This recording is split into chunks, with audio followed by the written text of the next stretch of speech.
Good morning. आजची सुरुवात आपली होते चिकू ज्यूसपासून, कारण सकाळी सकाळी आम्ही केला आहे हा प्रयोग नवीनच.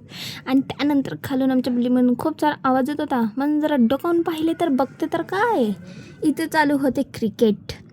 फक्त बॉईज, का माहिती नाही लेडीजला का नाही ठेवलं क्रिकेटमध्ये, आय डोंट नो. छोट्या छोट्या पोरी होत्या त्या काय क्रिकेट खेळणार.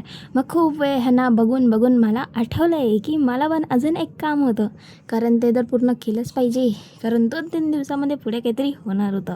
सो म्हणून हे क्रिकेट बघून बघून झालं. हा पोरगा खूप क्यूट वाटला मला, म्हणजे एवढंच आहे पण काय पळत होता. बिचाराला काहीतरी लागलेलं पण तो पडलेला एकमध्येच. मग मी निघाली आहे एका डेस्टिनेशनकडे जायला, ते म्हणजे आपलं सगळ्यांचं दादर. तुम्हाला माहितीच आहे दादरला आल्यानंतर बीर कसे आपण हरवतो. हे माझ्यासोबत पण खूप वेळा झाले. मला 9 नंबर भेटत नाही दादरला का